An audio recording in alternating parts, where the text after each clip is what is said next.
The music and the performance and the fashion are one. I don't separate my art from my life. It is one whole thing.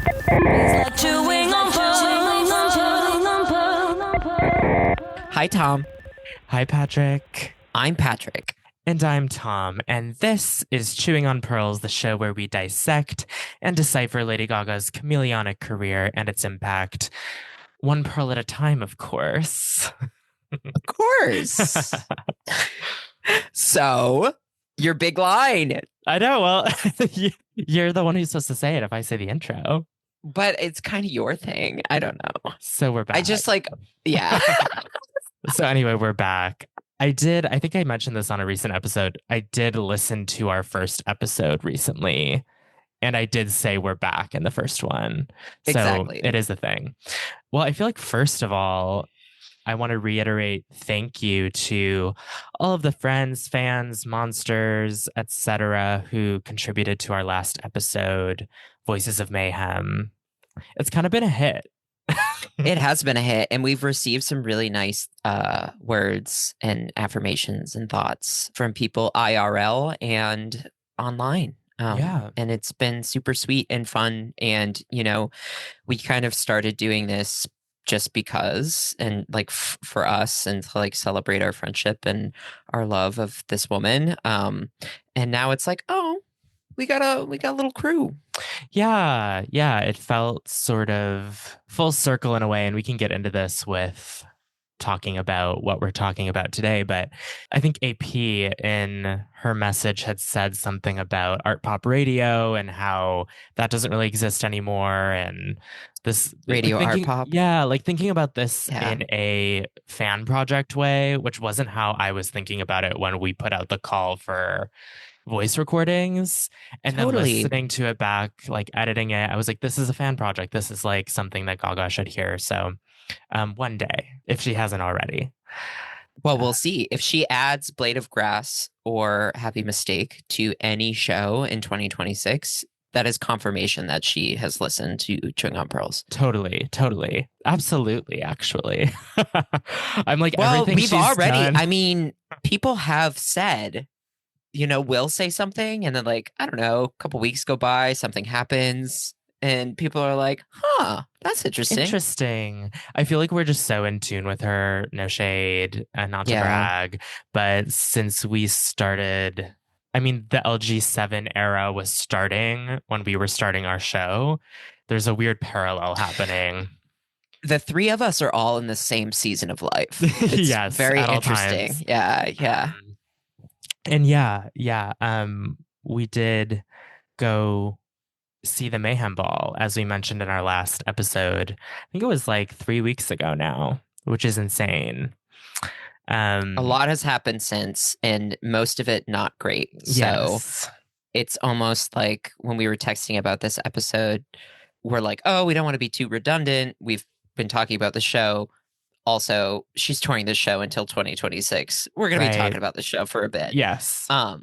But, things, especially in Chicago, have gotten pretty grim given the current administration and their heinous acts of terror and violence against our own country. It almost feels like the Mayhem Ball was cabaret, the fall of Weimar Germany. Yeah. It's a celebration of the freaks, the fags, anyone who's different, the socialists. Yeah. It's funny how there's this interesting parallel there. Yeah. I expressed this in our last episode, and I if I'm going to be honest, I still sort of feel this way. I think I still have a mental block because I felt so present, which is such a kind of paradox, right? You'd think that if I was so present, I would have such a visceral memory, but I feel like every time I really try to think about that day, and not to bring light to, again, the horrific things that are happening in our country, and specifically in our city right now, but I keep thinking about that day, and I think about that Real Housewives of Beverly Hills, Kyle Richards being we had no idea how bad things would become. It's honestly, though, it's and 100%, I feel the same way. I'm like, I try to think back to like the last time that I've like smiled. Yeah. Like, and I'm like, oh, was it September 15th? Yes. Like, and it's because I we think were so. so locked into what was going on in that room. We which were I think cheesing. is Yeah. such a testament to Gaga and her fans and the show that she put on. But like, I wasn't thinking about the world and the country and Yeah. politics and all of the shit. But anyway, we're going to talk about our experience going to the Mayhem Ball as fans, as friends, as experts, dare I say. So let's get into the looks. Yes. So tell our listeners, break down what your sartorial selections for the evening. Well, I do want to start by saying I feel like we were texting about this. Some of you may know that we threw a Fame era anniversary party in early August, and we were talking about what we were going to wear to the Mayhem Ball, like well before we were talking about what we were wearing to that. 100%. It was just like constant conversation ongoing where we would send each other like inspo and ideas and stuff. But I was going to do something where I was like a little bit more naked on top and then kind of like chaps or something, like leather, like that's sort of an aesthetic that I gravitate toward often. But I have like a lot of good vintage leather stuff. But instead, I wore this kind of like flouncy dress shirt with a corset over it and no pants. So I inverted. Fishnet bodysuit underneath, big collar, a beret, silver cross, Charlie XCX would be proud, and my like platform chunky heels and just pale ass foundation, of course. It was all about the accessories for me, I think, but my inspo is kind of like thinking about Gaga as this dark queen, specifically in the look that she wears during the beautiful nightmare that knows her name act of the show, where she's kind of this like gothic, beautiful queen. I was thinking, what if she had a page or an assistant or a messenger? What would that person wear? And I thought of this kind of like, I was thinking about if you know about tarot, like the Fool card in tarot, or any of the page cards, which is usually like these flouncy sleeves and like a young, kind of like effeminate man, typically. So that's what I was thinking about. I was the Mistress of Mayhem's sidekick.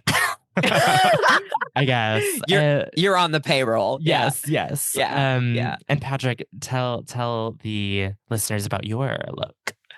Yeah. So once you kind of settled on, well, I mean, no surprise. I kind of knew you were going to do an all black something. Yes. And I think the more that I saw the show and like the videos that I kept returning to and being like, wow, she looks so beautiful. It was always some iteration of her in white. Yeah. And so I was like, okay, every chessboard has two queens. Tom will be all black. I'll be an all white. And I really love the beauty moment and the just like the movement of the fabric itself when she is like all the way from Disease, Perfect Celebrity, Disease, Paparazzi, Alejandro, all of that, Love Game. And she fell into a gothic dream. Yes, that part. Yeah. And she just like, I don't know, something about that has really resonated with me when I think about this tour, which is like maybe not the most exciting or compelling. It's probably the most like straightforward and like pretty girl of the show. I think that's what makes it surprising in some ways. Right. Yeah. So I was like, I want to be the pretty girl. Yeah. But obviously that's not true. So I gave my version of that. So I wore some redacted fast fashion pieces that I put together that was like a riff on that part of the show, but also as avid listeners to the show will know, we took umbrage with the wig change and lack of headpiece for the aria, the encore. Yeah. So I was like, I still want to kind of give that vibe and feeling too. So I got these like little white feather things in my hair, and then this like little lacy Mother of the Bride top, a la what she wears for the Beast when she comes down and plays, and like the abracadabra cape. And then pearls, crosses, tights, little white booty heels. We ended up being such a boots. nice little compliment to each other, honestly. And I was joking the night of the show that we looked like a bride and groom kind of through a very queer camp. People kind of definitely lens. thought we were together. Yes, like absolutely. everyone we interacted with. I'm sure people listening to this are just finding out that we're not. That we are not. Yeah. They're like, but Patrick talks about getting married to Tom. And it's like, well, I'm like, no. I was there. Yeah. But I think that brings up a cute anecdote too, is we were like fashion diva models taking photos left and right. Totally. People were like approaching us being like, can we take your photo? And it like, was fun. Yeah. And they were like, oh, we don't even want to be in it. We just want a picture of you. Like, and I'm like, oh, I thought you wanted like a picture together. So like, fun. Yeah. It was cute. It felt fun to be dressed up, even though we were up in the nosebleeds, section 311, front row.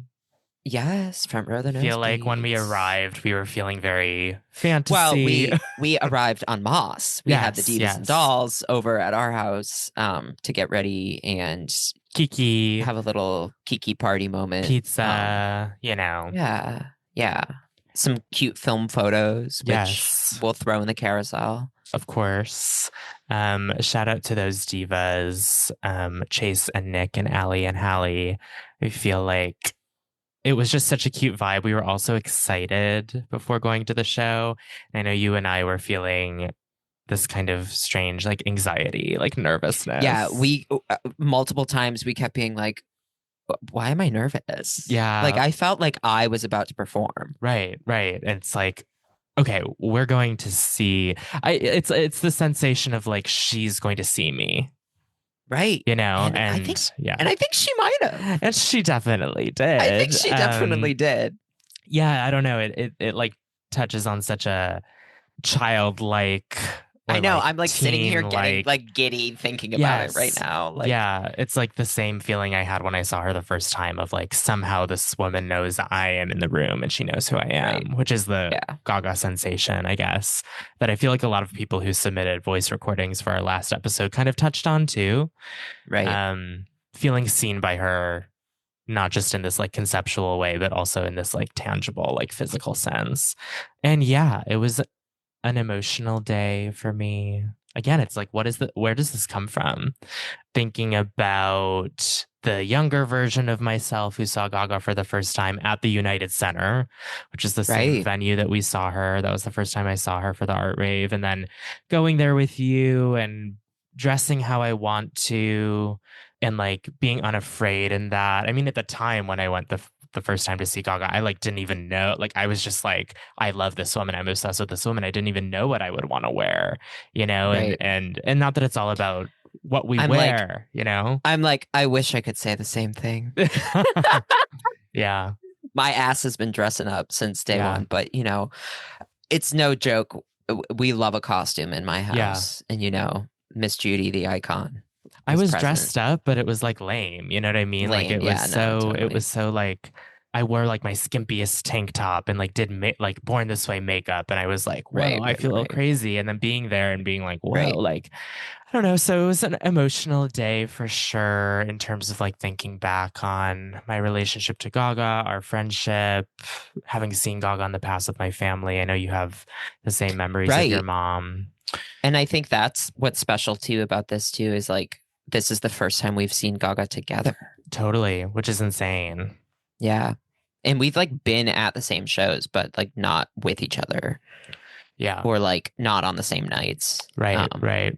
But so it was kind of surreal in terms of like it did feel like when we got there and we got to our seats and we like looked at each other and we were like, oh, this is happening. Right. I had like my brain split in two where I was like, I'm having so much fun. And then another part of me was like, I'm having so much fun seeing us have so much fun. You know what I mean? Oh, yeah. It was Well, such a funny thing. There was kind of this like meta quality too, that we were like in the opera box, even though we were not whatsoever. But we were like the front of the nosebleed. So we had like the balcony. Yeah. And just full view of like the stage and feeling a little seen too, you know, by the people behind us in our section, kind of like getting there and sitting down and like looking around. And like laterally too. Yes. Like just feeling a little chic. Yeah. Feeling the fantasy. Yeah. We were feeling the fantasy. The fame. Yeah. We were feeling the fame. Yeah. Yeah. Maybe the fame monster sometimes. Yes, but mostly absolutely. the fame. Yeah. Yeah. And like getting there was just like funny, and like getting into the venue, you know, online we see so much of the fan content of people making their looks and getting themselves dressed. And then when you're there, you realize that's the minority at the show, you know, like the people who go dress up, but there's a lot of people who are, you know, not doing that. So I did feel famous. Or they're like, I'm giving Gaga tonight, and it's like they're wearing like a leather miniskirt. Totally. And it's like yes, totally work. fair, yes, fair. love Like it. that's out of the ballpark I'm like, for them or whatever. I'm like, my ass is showing. Like, totally. I was like bulged forward. We're naked. Yeah. I'm like, we Just were so simultaneously fully covered, but also absolutely naked. Yes, at the same time. which was kind of our goal. Let's be honest. Yes. But Duality. yeah, just it was like showing up there. I was like, oh right, like when we were hanging out with our friends beforehand, I didn't feel that crazy. And then for a second, like walking up to the venue, I was like, wow, my ass is out, like you said. Right. And then once we got up to our seats, we did feel that fame. We did. Yeah. And then we were waiting for I do want to say, shout out to everyone that we interacted with at the United Center. You could tell that they were geeked. They were like, we love when Gaga's in town. Yes. Like, this is going to be a great night. Yeah. They were like, come on in, everyone. Get your bracelet. Here's a drink. Here's your seat. Like, and like, no one was, they were all so pleasant. So shout out such positive to like fan Center. interaction. Yes, too. yes. Everyone we interacted with was like, "You look incredible." Yeah, and just like, oh my god, and like they don't have to say that. Like, no, not at all. We did miss the Voices of Mayhem. We submitted our like follow Chewing on Pearls at blah blah blah, and then they went doop start the show. They saw that come in, and Bobby hit. Boom! He hit go. He hit go on QLab, and the fucking show started. We were joking that Gaga knew we were coming, and she said they can come, but they can't get too close. Right. She was like, "We're not platforming them, but we'll let them in the building." Right. And I was like, just like mouth dry from that moment, sitting down until the show started. And again, it's like, what is this like? Why do I feel nervous? I mean, I could really unpack that, and I won't get too deep into it, but it is just this like, wow, when you care so much about this person, it sounds so silly, but like, and like all of these people in this room do too, like you know, and then I don't know, it still feels like, oh my god, like I'm having my appointment with her right now. I don't know. It's so weird. And you know what I'll say is, and I don't know, this might be like, I might just be like high off the fumes, but it almost felt like this time, even though there were like total normies and like people that are casual fans or people that just like have tickets to shows, buy tickets to shows, enjoy concerts, like not huge little monsters, whatever. The energy in the room, like you could tell that she was in like a safe, supportive environment where people were authentically like, I want her to be great. Yes. Like there was no kind of like, let's see if she can do it, or like, I don't know. Like there were like everyone that was in there was so like rooting for her. It felt like everyone was so locked in. Yeah. And I think that speaks to the size of the venue, like doing an arena tour, like the energy is more palpable. I think it also speaks to the fact that she's in this second Imperial phase where like people are like tuned into what she's been up to in a different way. And perhaps, and this is not shading the Chromatica Ball because changed my life. But that Wrigley Field stadium venue like a lot of the people who got those tickets in 2020, I mean, it was still coming off the heels of A Star Is Born and stuff too. Right. And then the show didn't happen until 2022 or whatever. So it was kind of like an odd mix of people. But this definitely did feel like everyone there was like, this is like a living legend type situation. Shout out to that older couple that we saw. They were walking in front of us. Yes. And that with the little t-shirts with the puff paint that said Mayhem on the back. Yes. I have a pic. Maybe we'll put in the carousel. I almost cried. I was like, they love her. Yeah. They love her. Mm-hmm. Such a reminder, like, you know, we do this podcast and then we see fans online and people interact online, and to like be in person with people who also like are rooting for her and like want to celebrate her and also just want to be entertained by her. Some people are there to be entertained by her. It's just such a like powerful feeling and reminder that like, oh, right, we are talking about one of the most, if not the most famous women in the world, which is crazy. Something we didn't touch on in the last episode because our wonderful, you know, submissions covered a lot of the show was hearing the manifesto of Mayhem in person. Like the intro to the show with Gaga and Mayhem talking to each other and doing that whole manifesto. That was one of my, I think, before she even sings the goddamn song, before she's even on stage, I would like, that was one of my most gagged moments because I really felt it in my spirit. It is stunning visually, the way that it's shot and the way that the audio isn't synced. Like, it's so, and it was very visceral for sure. Yeah. And it's something else that I think is unique to having gone and not just seeing videos online was when Mayhem, the mistress, pops up in the audience. Oh, yeah. And everyone's bracelets around her turn red. So there's all this red light around her, and then it kind of grows and spreads across the entire arena.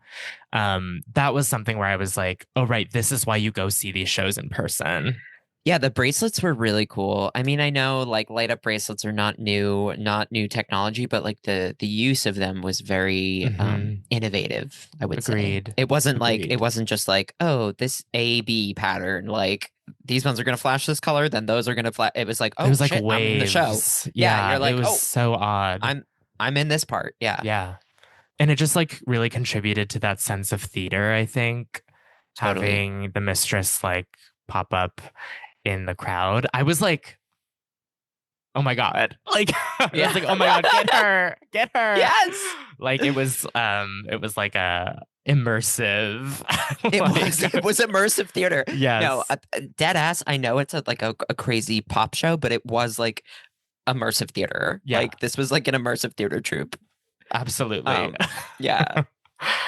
Well, I guess we should just talk about the show. Standout moments. So to prep for this, I was like, let me look back at my camera roll because like Tom said, we were very present. And, you know, I have mixed feelings about like, I don't think people shouldn't like take photos and record if they want to, but I do know that it can pull you out of the moment. Totally. You're like so worried about capturing this thing that you think is so important to have documentation of. And then it's like, do you go back and look at it? Right. So I went back and looked. I was like, let me refresh. And I didn't take a ton of photos and videos, but the photos and videos I did take, I was so surprised by what I was like, I need to have footage of this. Like in my brain in the moment, I was like, I need to have this. Let me just pull up my phone and kind of tell you what I recorded. And you'll be like, oh, okay. It's like, it makes sense, but it's also just like, oh.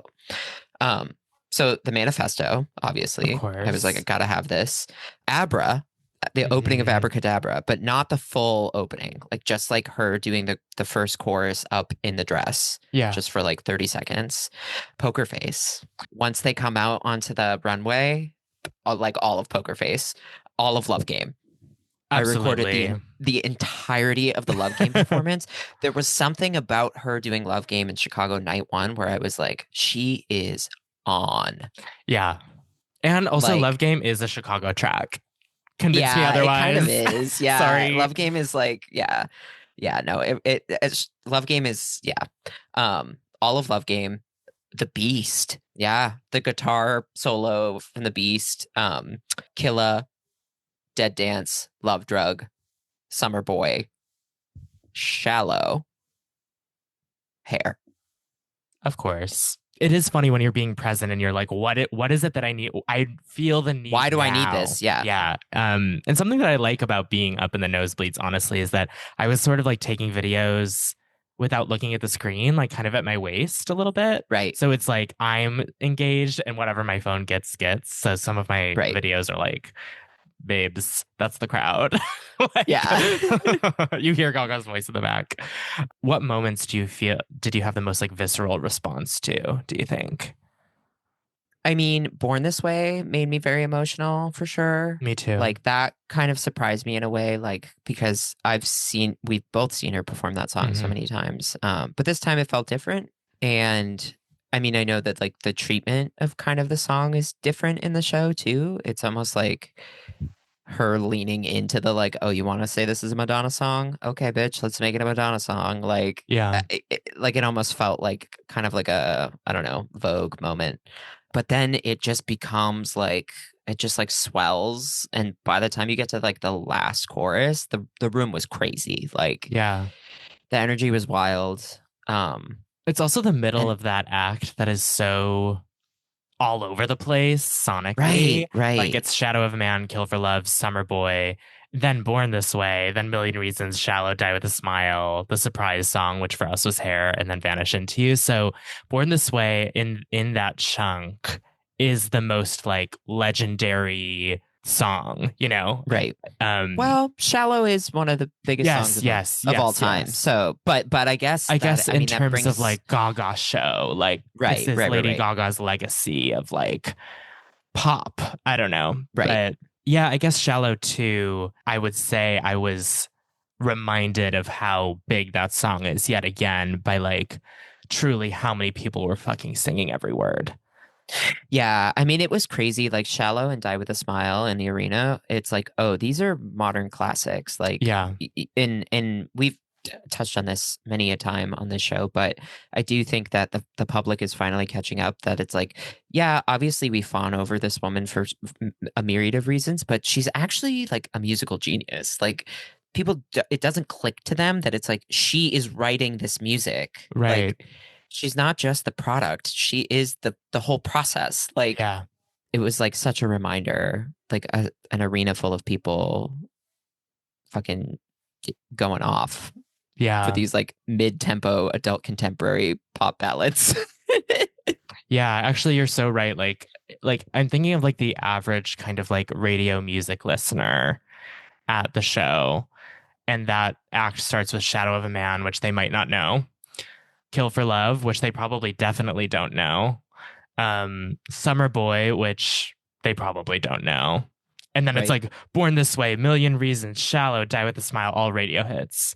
Like, and granted, like Million Reasons and Shallow, I think have like a different sound in this tour, but still like how gaggy that is, that it's like, oh, you like, here are 4 in a row that are, I'm like kind of taking back what I said, but here are 4 in a row that are like, were mainstream, well-loved tracks that are also so different. Yeah. So good for her. And Born This Way does always like strike a chord in me. I'm just, that song, you know, we joke, like, I feel like culturally we joke about it as like a pride float thing, but it's different in the context of seeing her perform it, because she has said it's the most important song she's ever written. And who knows if she feels that way now, but she performs it like she feels that way now. I mean, I feel like she said that not too long ago. Probably, yeah. In like I think she talked about it on Las Culturistas. There you go. Then I'm not making this up. She just like puts her whole self whenever she performs that song in such a way that resonates with me. We kind of talked about this in the last episode, but seeing the opening live was earth-shattering. It was like, it really is gaggy. By the time she got to like Judas and Aura, I was just like, I can't believe this is happening in front of my eyes. Totally same. Like, how am I in the room with this right now? Really crazy stuff to see. Do you think what's funny though, me watching back some of these videos, like she for Poker Face is not on her mark at all whatsoever. Oh, really? Like on the light up square. Like I went back and I was watching and I'm like, this is so cute and funny. Like she is complete, like, and all the dancers around her are like where they should be. And when they like start rotating and stuff, it's like she's fucking up the formation and they're just like walking around her and it's like, it's fine. It's okay. Like, she's the star. She's the star, but it's also just like her legs are so short that like when she tries to like the checkerboard is almost too big for her. Right. Like she has to take like a certain number of steps, and if she can't, then it's like, oh. And then also in the Love Game video where she's like, basically Love Game, she just struts back and forth. Yeah, she like totally. dances, struts. And the strut is so funny because you can see both of her feet off the ground at the same time. She's like literally launching like herself. galloping. She's like, fuck, I got a long way to go. I feel like she does that a few times in the show where she kind of like trots or something or skips totally. Because she needs to like get to where she's I gotta going. cover distance. Yes. And then I have a really cute video of her like she just finishes Dead Dance, dies on the floor, and she's like, having a good night tonight, Chicago. And then instant crazy eyes.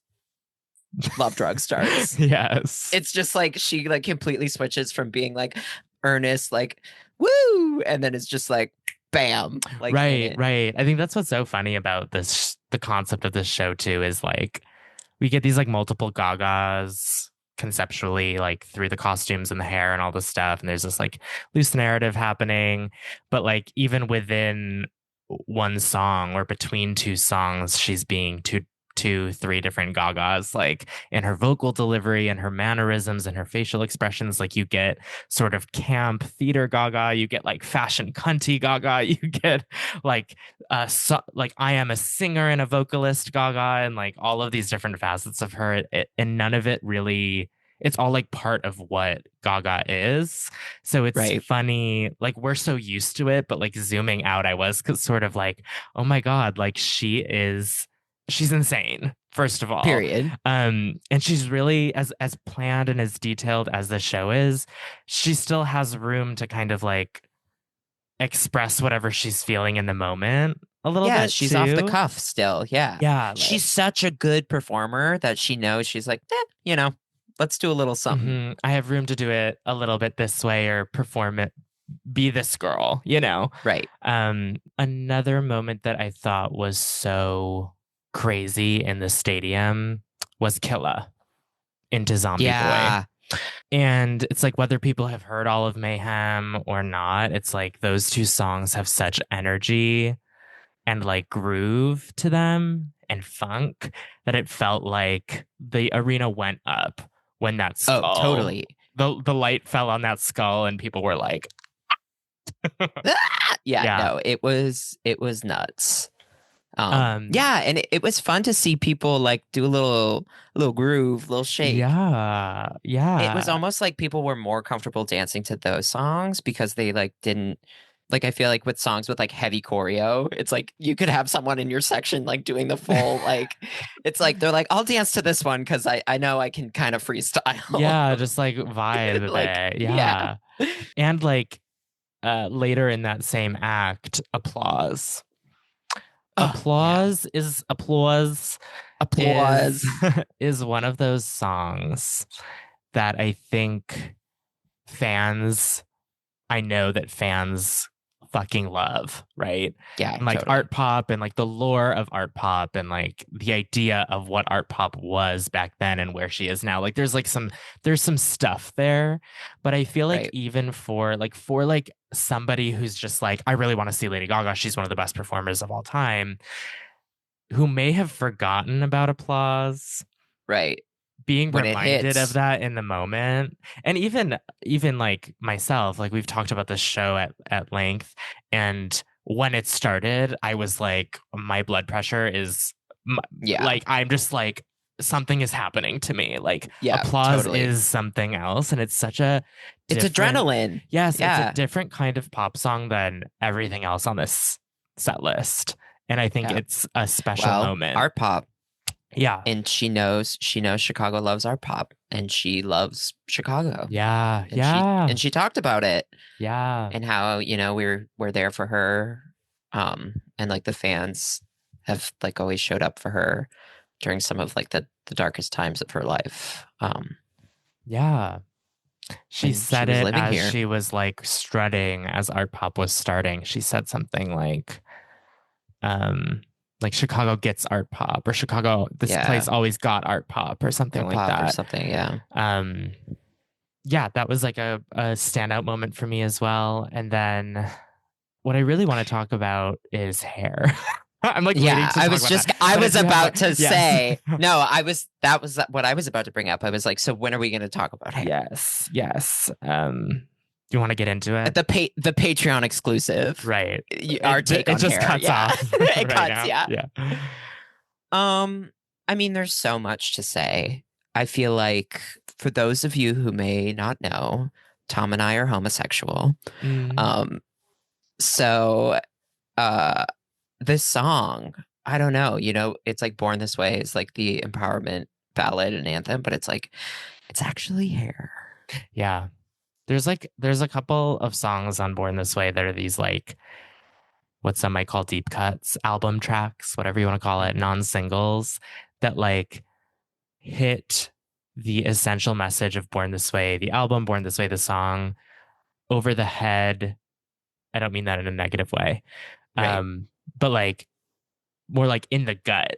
And I think Hair is the most like potent of them. I think Bad Kids is a great example. Highway Unicorn even. Right. But like hearing Hair live in the year 2025, I don't think I could have dreamt of that. I don't know, ever. Like I was just gagged. Yeah. She sounded so beautiful. I mean, that song is just like, it's like a Springsteen song, or like, like when she plays it at the piano, like it has a total different life. But I do love the album, like produced. Yeah. Track 2, which is also a Springsteen song with like the Clarence Clements of it all. That song is produced. Yeah, that song. They said "whack her again" for me. Yeah. But yeah, I mean, I'm joking about saying like, oh yeah, like being gay or whatever. But there is something about that song where I feel like it's like it isn't really about like gender or identity in a concrete way. It really is about like spirit and individuality and like creativity. And like it resonates with queer and trans people because that's how we approach life, like through that lens. Not saying other people don't care about like the visual and the aesthetic, but like it's central to a lot of people's like self-actualization and self-realization. Totally. Where the outside can match the inside. And I think that's why that song is so powerful and important. And has stood the test of time. Yeah. And the way she speaks about it now, it's like a song that she wrote as a young person for younger people. And now she's on like the other end of, that kind of spectrum of struggling with identity. I don't think she's there, because Mayhem is the whole album is about right the struggle of duality, but it's kind of like this mature approach. But I think what I'm trying to get at is she understands that this song is still like, it's for that young spirit, Totally. And like the inner child, or that your innermost self that you sometimes feel like you can't be. And she knows playing it is nostalgic for a lot of her fans who were kids when it came out. Right. But like you said, she also sat at the piano and said, like, now this is a song that you can play for someone else, someone young in your life. So it has this like, it's nostalgic for us, but it's also kind of like a very subtle call to impart what many of her fans feel she has imparted upon us onto others. Yeah, it's a call to action. Yeah. Mm-hmm. And I do love that Hair like the idea of having hair and like that you can do anything to it and change it and wear a wig and like do all of that is this kind of perfect and much more understandable, actually, analogy for what the Born This Way record was about. She was like, it's about being able to rebirth yourself every day, every minute if you want to, because you can be whatever. You were born this way. And like that was like lofty for a lot of people, but I think hair distills that in a way that is like universal. Yeah, not it's like, everyone I got has bangs. hair. Yeah, but like, but or like, yeah, just like this idea of like changing, because for like you're saying, for some people, identity is truly like or identity informs aesthetic, or aesthetic can inform identity, and that relationship is universal. I do think it's different for queer and trans folks. It was interesting to like observe myself hearing that at age 29. I will say. Right. Yeah, totally. Definitely emotional, and neither of us got to see the Born This Way ball. Neither of us have ever heard that song live, in person.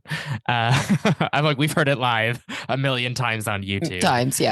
But that felt special as well, to be like, oh, right, I didn't get to go to the Born This Way ball, and now I'm like getting a little slice of it here. Totally. Vanish Into You is a special moment. We both love that song so much. Much. I like it better on this is my note. I'm gonna give one note. Give a note. My note is that I love that song so much, and so it was kind of hard. Like, I love that she's with the fans at that moment and the camera's following her, but in the arena, I was kind of like, I want to see like you doing this like on the stage. Like, I was feeling a little greedy, I guess, and maybe a little jealous. Totally. Yeah, totally. No, understandable. Yeah, but yeah. But what a song! What a song! What a track! What a song! I still think "Vanish Into You" could hit the radio. Me too. Like post Grammy, or maybe part of Grammy campaign, you know, like if she wins the Grammy, throw another fucking single out there. We talked about this. She just did it on Colbert. She did it on that other radio show. It is this like fan moment during the show. And if they make a little movie or something, like I just could see it all playing out with the award season and everything as Vanish Into You being a thank you to the fans, but also, I don't know. You're so right. And I hope it does. I think more people need to hear that song. It's amazing. Although I think one of the best, honestly. It just hit like 100 million streams on Spotify, and it's only like the 5th song from Mayhem to do that. So it's in the upper half of Mayhem success for sure. And I think the fan moment and all those videos is making that happen for sure. Bad Romance, by the time we got there, it's just like, babes, this song is like written in my soul. You know, like 100%. It's just, it's not even like, I'm not even hearing it. It's just, I'm breathing it. It's just coming. It's like, It's just so quintessential. And in an arena with a burning opera house collapsing behind her, like, which is something, like, again, I couldn't fully appreciate from social media. Right. Like, you don't get to see the entire opera house in flames, the red dress, everything. It like upped the stakes in this insane way. And the like 40-foot flames coming from the top of the like the pyro cannon things. Yeah. I'm like, pyro teams must love to work with Gaga. They're like, oh, we get to use the real shit. We get to go crazy. Yeah. She's a rock star, famously. Well, so that's the thing, is this is a rock opera. She is a rock star. She has some pop star moments during the show, but it is a rock show. Right. She oscillates between theater starlet, rock star, pop diva, soft ballad songstress. Yes. On a boat. Yes. Cool girl, playing summer boy. She's so many things at once. And honestly, when Bad Romance ended, even though we knew that the encore was going to be a thing, or like her coming out to do How Bad Do You Want Me, I was like, she's gone. what the fuck? What if she doesn't come back out? As if I didn't know that she would. I was like, it almost felt to me like I know that like the intention now for an encore is different because of social media. Like everyone kind of knows it's happening. And back in the day, it would be like scream for me, so I come back. Totally. It almost felt like the crowd was like, okay, we're ready, and not in a like yes, not in a like Gaga, Gaga. They were like, okay, girl, they're like holding their you're breath. Gonna pop out. Yeah, right. It was like no one could scream because they were like, we know what's gonna happen. Yeah. Like, and How Bad Do You Want Me was funny. so fun in that way, where all the lights were on, which is again cute. Again, another thing you don't get as much from videos. You can see the crowd. Yeah, and that's what she wants to see, and people were singing to that track, which I loved. And she looked so cute. She was like in a a track jacket, like bomber jacket thing. Yeah, and like spandex shorts. Yeah, and then the surprise song at our show. Fashion of His fucking love. Which you and I have talked about so much. Like it felt like it was for us. Shout out to Fernando Garibay, first of all. Icon, legend. King.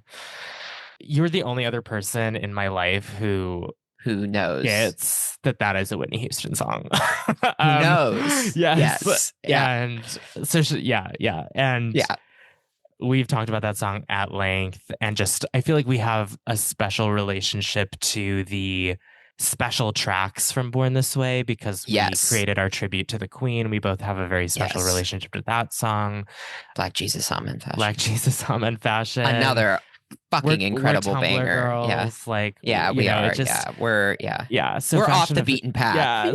Fashion of His love was for us. That song takes me there every single fucking time. It's Seeing like, all the signs from above. Elton. You know what? It's crazy. Like there's literally there's a canon of like Gaga as like pop vocal diva that like sends me to the stratosphere, and it's like Fashion of His love, Love Me Right, and the ad libs of I Like It Rough. Oh, and fucking hair, body, face, bitch. Oh my god, and hair, body, face.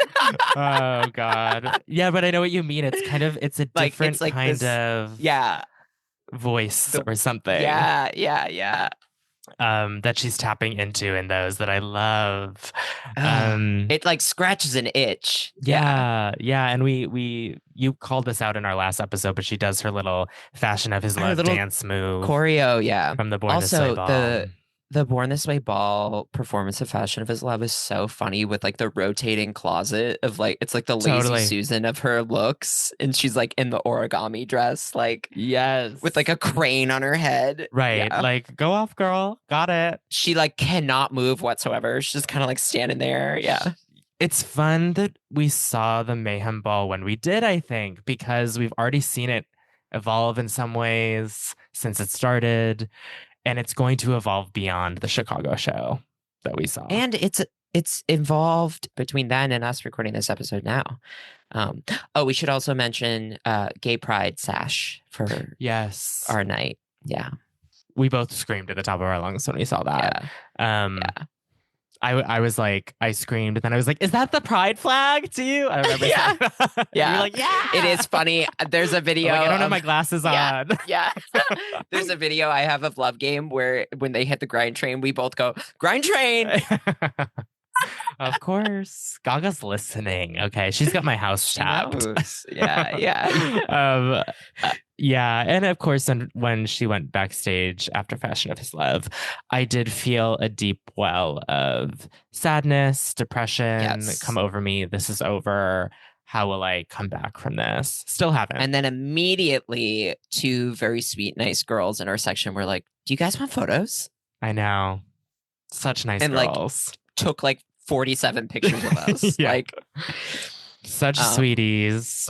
So sweet. Yeah. And we met up with our Judies who were sitting in another section and got our little pic in front of the merch trailer. Yes. Which we were like, did we want more merch? And we were like, I can't. Not right now. We got we got the Vanish into You tease before the tour, and I think that was the right choice. Yeah. I'm gonna actually I didn't get that one, but I'm gonna have to get it in 2026. Okay. I'll justify it in my budget. Yeah, because you got that. Yeah, that's right. Yeah. But I will say the bootleg merch outside the Chicago Stadium was fucking cute. They was ate. Good. Yeah. They really ate. It was like a blush pink zip up with the Opera House on it, almost like the official Gaga one, but almost cuter. Yeah, hello, like, wake it up. The graphic was like better. Yeah, of the Opera House. But yeah, sometimes that happens. I was tempted. I was like, no, it's fine. I don't need another pink. It'll be on sweatshirt. Depop in a year, literally. And then we made the brave decision to take the bus. Yeah. In our crossy tees. Yeah. Yeah. We took the bus. We took 2 buses, bitch. Oh, we did. Because we were like, the ride pickup thing is going to be nuts. Too crazy. We did think about a rickshaw for like 2.5 seconds. And then we were like, absolutely. No. We were like, yeah. Okay. And then we were like, no. Let's. Oh, and we did meet 2 little fans outside of the United Center who gave us little fan cards with pictures of Gaga. Little photo cards. With the date and Chicago on it. It was cute. Tom got the Born This Way one, and I got the Fame one, and then we both got Gaga as a ghost. Yes, in the tablecloth ghost look. In like Paris, France. Yeah. And then, like Boys Town, what do they call it now? NOHA, North Halstead in Chicago is having a bunch of events. Yes. So of course it was a Monday night and it wasn't as hip and happening as I thought it would be, to be honest. But there were a lot of competing bars. Yes. And there was one in particular we did not want to go to because they're our competitor in our heads. Yes. Yes. So they're our enemy. Yeah. So as the night went on, we lost our friends and they all went home and we popped over to Roscoe's, sponsor us. Yes. And met an incredible diva who, we were giving all 3 iterations of Mayhem because she was in like the red Mayhem Abra look. Yeah. So I was in all white, Tom's in all black, she's in all red. She looked incredible. Yes. I think we have a very bad photo of the 3 of us together. Yes, we asked somebody potentially at the bar. Yeah. who was 3 sheets to the wind. And, we got what we could. Yes. And we danced a little bit. It was really cute and fun. Had our little stein of beer. Yes. You have a video of me singing Vanish Into You on the top of my lungs, and the elasticity of my tube top at that point was just completely blown. Both of my nipples are out, and I'm just feeling the fantasy, sloshing around with a beer. Yeah. I had a mark on my neck for like a week from wearing 2 chokers stacked like that. Like I could not fully articulate my head. Like I had to turn my whole upper body to look at anything. I was actually so impressed that by the time I made it home, like I was in all white. I was like, I'm going to be disgusting. This is going to be like gross. I got home and I like looked in the mirror and I was like, oh, I'm like relatively unscathed. You paid the toll to the angels, bitch. I did. And they said, we're going to watch out for stains and spills. Yeah. We kind of barreled through that, honestly. There's so much more that I feel like is that I have to say. But my message for Gaga, since we asked, my message for Gaga is, girl, I love you. You raised me. You changed my life. You saved my life. Every time I get to be in a room with you is a gift, is a celebration of who I am, who I'm becoming, who I've been. Thank you for giving us hair. I love you to death, girl. Call me. Text me. Would love to hang out, the 3 of us. I did have a dream after the Mayhem Ball that the 2 of us and Gaga and Michael had dinner. So, it could be a premonition, if you will. So, yes. So anyway, I just, the morning of the show, I watched the Born This Way Grammy performance and cried. So I was like setting myself up already for this kind of like emotional thing. And like we were saying, a lot has happened in our immediate world in the last couple of weeks, but like hanging on to that feeling of like joy and celebration has been so necessary. It was worth every penny. I was so glad to have been there with you. Likewise. And I can't wait to keep talking about this bitch for as many years as we can. Yeah. What do you have to say to Mother? Nothing. No, I'm kidding. Can you imagine? I'm like, we're not speaking. Yeah. Yeah. How dare you look cuntier than me? How dare you get the attention? How dare you? Yeah. Yeah. Right. No. Be like, yeah, it was fine. No. After all this. Yeah. I'm like, what I would like to say to Gaga now is, you know, we grew up at a time where going to bat for you was like being in the trenches, and you know, it's fun to see us all take a victory lap now. Totally. Not that I'm like coming from a place of like I told you so, but it's just more so that like people are waking up and realizing, or you know, something inside themselves is actualizing, and they are getting the Gaga mirror relationship of it all. More people are coming into the arena, I guess. And I'm just like proud to be an ambassador for her and her work and her life. And, you know, it's like something that I remember like feeling some type of way, being like, oh, the Gaga gay. And it's like, yeah, bitch, I am. Yeah, like wouldn't have it any other way. Sorry about it. Right. Sorry. Not sorry. But yeah, no, she's incredible. She's amazing. She's changed our lives. She's changed the world. Sorry. Yeah. Not to be hyperbolic, but you can't really deny it. Yeah. If you've been listening to this show, you know that we think that, and you know that it's true.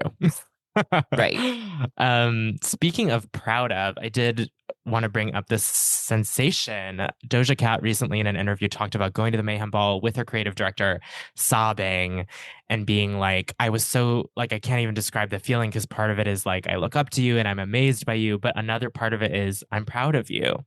And I think that I'm so proud of Gaga. Yes. And I think it's such a fascinating relationship that so many fans and people that look up to her have, is also this kind of like protective instinct and this kind of like, I don't know. I feel like she's mother, but I also feel like she's baby. And I'm like, and I'm her mother. And I'm like, go girl. Like there's this part of me that when she's performing, I'm like, get them, bitch. Like tell them, bitch. As if it's her first talent show when she's like ever. 8 years old or something. Or 4 years old, God knows. And I'm just, it's such a strange sensation to feel like emotional for my younger self. And then like emotional for this like woman who's in her late 30s and has had like a huge career for the last 2 decades, and I'm feeling like like, oh my god, she made it still. It's such a strange feeling. Very emotional day in all regards. Very much so. And we will be talking about that night for the rest of our lives and for as long as we do this show. So stay tuned, buckle up. More to come. There's always more to say. Yes, of course. Is this the end? Yeah. Do you feel like it's the end? Okay. If you got to the end, how bad do you want me starts playing? I do kind of look like her right now. I'm in like all black and like a little hat. You do look like her. Well, thanks for listening, I guess. And stay tuned for more from us soon. We have things up our sleeve coming in our lacy bell sleeves. Absolutely. Our flouncy, faggoty sleeves. Yep. Bye. Bye. It's like chewing on